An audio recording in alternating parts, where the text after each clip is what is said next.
Muoine Khan.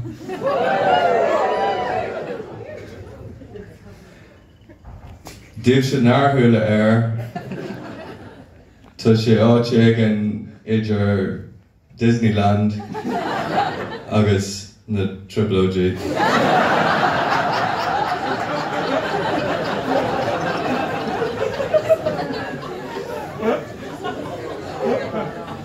Na ra bhí siad ag briseadh suas an tír seo, an plán a bhí acu ná go mbeadh Muoine Khan mar part den UK, ag sa dearad d'fhág siad amach muid.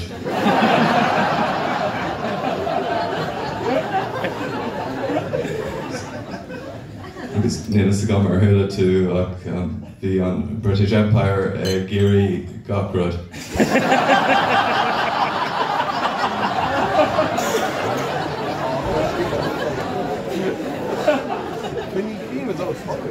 Ní raibh Muoine Khan ag deasca.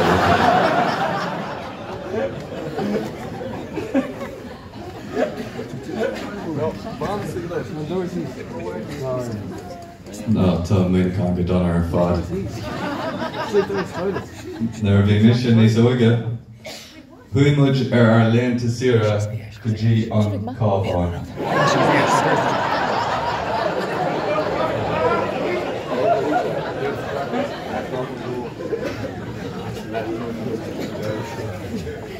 Nuair a dúirt me lem cara I Muoine Khan go raibh mé ag déanamh é seo, dúirt sé Justin níl tus a granmhar.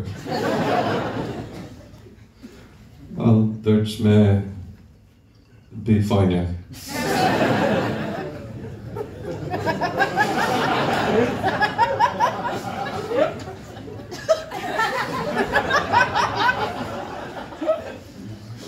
Tá an landscape in Muoine Khan lán le drumlíní na cnocna beaga.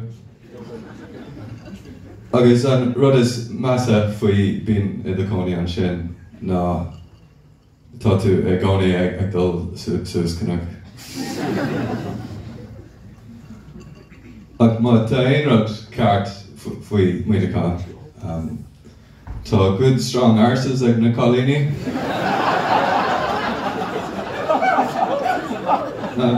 Tá.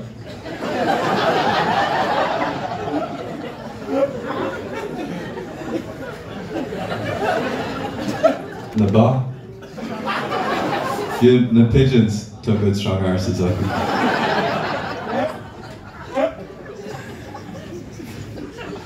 Colin Madriha is féidir leat bocéad a chur ina siar atá.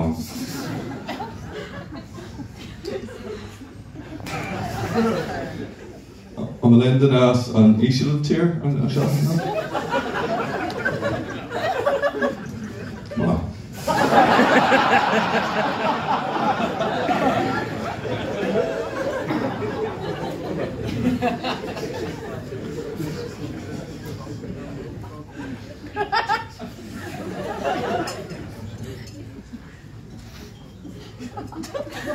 Hannig mé an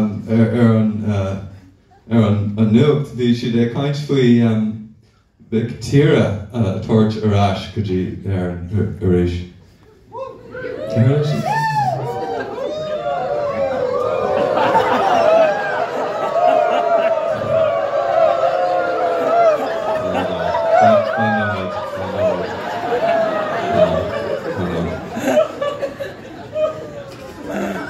Éhan Victoria Dini.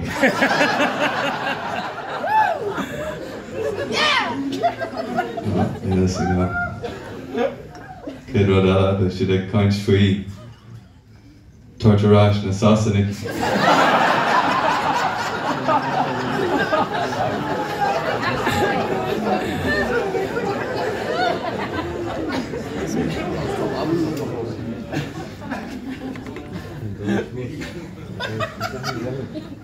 Durham Lord live faoi má experience le dating.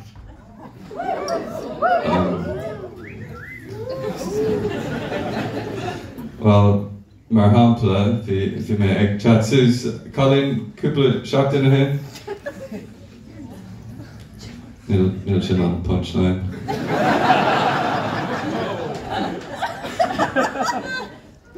Agus, dúirt mé leithí gur comedian me. Agus, dúirt si...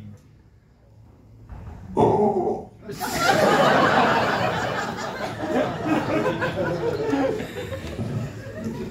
Bhí beir le briste aici.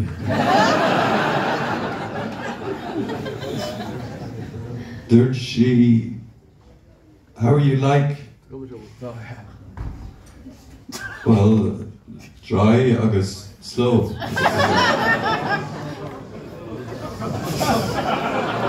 So, time close single.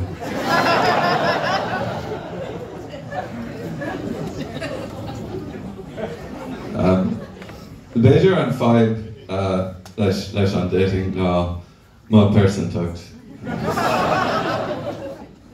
Jaran Reinch Dini go bhfuil person tucht paranoid agus delusional agan.